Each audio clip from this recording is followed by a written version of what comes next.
It was a blast making that record. And when it was over, it was just like, wow, let's just get out on tour. Hello, baby! We hit the road before the album even came out.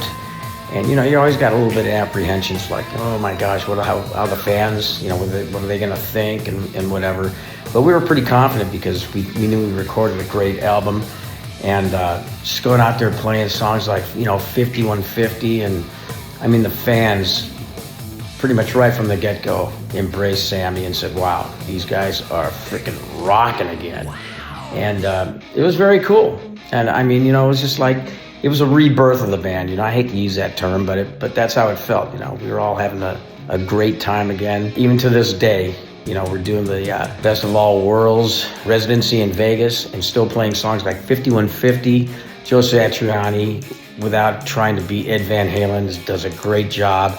And, you know, just taking those songs and still doing them, you know. The experience of the 5150 tour was the same thing.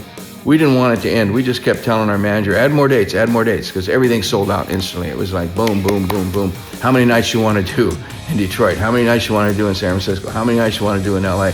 We just kept saying yes, yes, yes. I'll never forget the opening night when we didn't even have the album out yet for people to be hearing all the songs. They had only heard Why Can't This Be Love? You know, we weren't playing any of the old songs except for Jump. I brought somebody out on stage. We played One Way to Rock, and we played You Really Got Me. And all the rest was the new album. Opening night.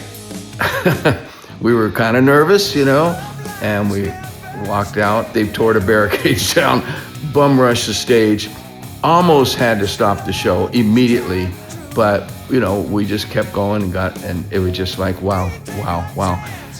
And then I remember we're in Atlanta, Georgia at the Ritz-Carlton, and our manager at Electra says, everybody come up to my room. I have some good news for you. We walked in there. He said, #1.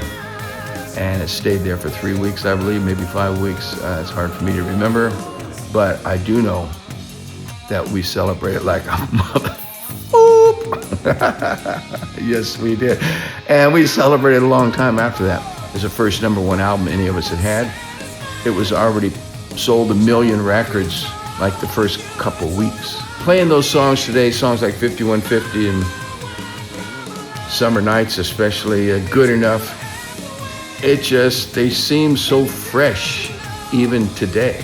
And I can't believe this album is that old. Those songs are just timeless, you know, 5150. It's like, wow. Every time Joe Satriani plays that song with me, after the song's over, we both look at each other and just go, wow.